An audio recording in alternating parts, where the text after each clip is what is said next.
So when does it get to a point where a woman needs a tummy tuck over liposuction? It all is based on their anatomy.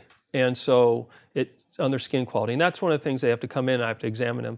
A lot of times after kids, I examine as their muscles stretched out in the midline. So a lot of women, they get very active, they exercise, they work on their abs, and they still don't have a flat abdomen. Generally, that's because the tissue strength between their two rectus abdominis muscles has stretched. It's called diastasis recti. So part of a tummy tuck would be to repair that.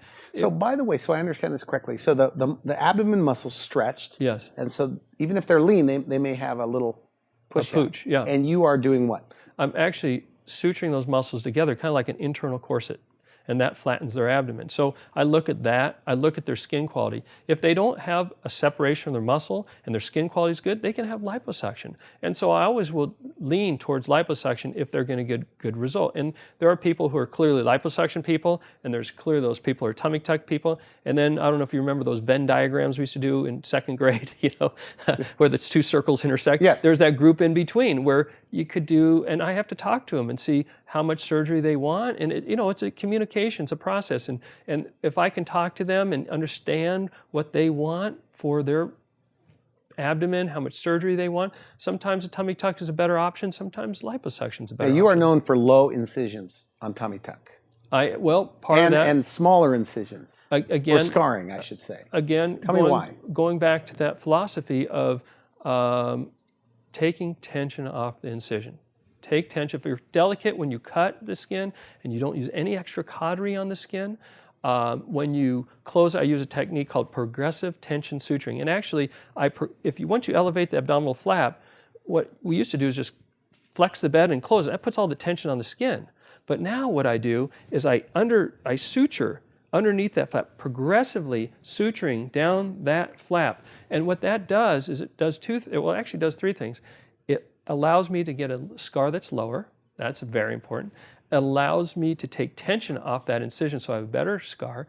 And also, it diminishes the potential for fluid collections or seromas in the abdomen. So this technique, progressive tension suturing, which is a relatively new technique. And most guys don't do it that way? Most guys don't. And it's been revolutionary for my tummy tucks. So just for a thinner, lower scar. And then, as I mentioned before, I like that scar to be a perfect linear crease.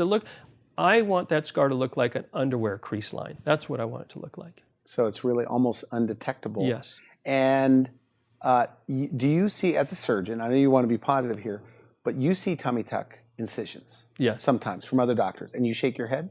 I shake my head. Because you know what? If it's not a curvy linear line, it's laziness. It's just surgical laziness. That's it. You know what? A dog ear doesn't go away by itself. A irregular scar doesn't go away. To me, I'm only as good as my last surgery. I want it perfect. And if I'm on the table and it's not perfect, I'm going to make it perfect. What about the belly button? Yeah. You can create a natural looking belly button? Yeah. Actually, it's the person's own belly button that you're using. And so you actually cut around the belly button, you dunk it, you close the abdomen, and then you tease it out and create so you create the frame around it. And so if you look on, I'm prideful about how the belly button has to look good. Okay. So I'm very prideful about that. So if you go onto my website, you'll take a look and you can look at the belly buttons.